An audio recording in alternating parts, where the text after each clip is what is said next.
All right, today we are talking about required documents. And today we're focusing on the Articles of Confederation. We're not going to go through the whole text of the Articles, but really want to highlight what the Articles does. Okay, so really all we need to focus on are the first three articles in the Articles of Confederation, right? Um, the style of this confederacy shall be the United States of America. So it's basically saying we are establishing a confederacy. What does that mean? Basically means that the states are going to have supreme power, and any power that is going to go to the national government will be through the states.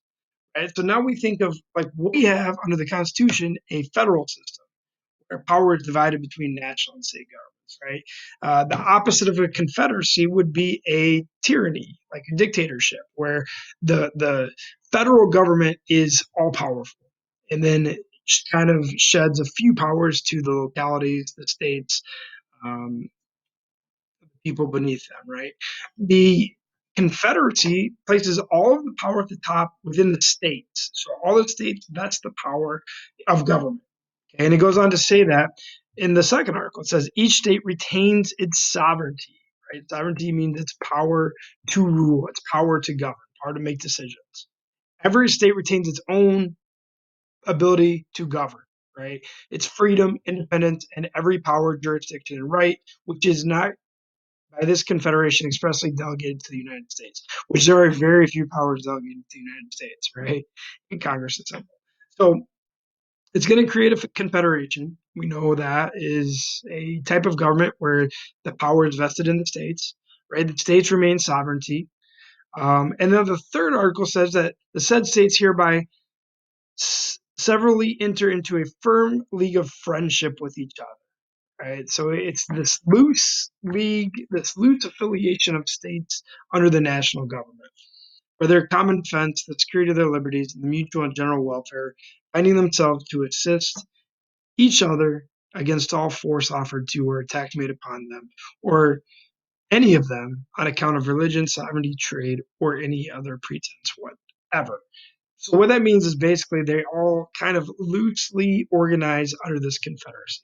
But again, the power to govern, the sovereign power to remain sovereign is with the states.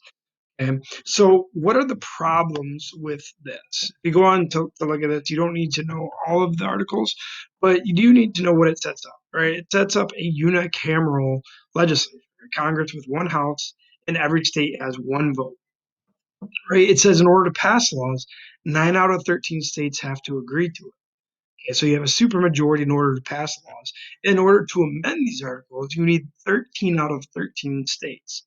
This is very difficult because all the power to govern, all the power to govern lies with the states. All the power to make these decisions lies with the states. So coming to an agreement on a national on decisions that impact the national government are going to be difficult because the states retain that sovereignty.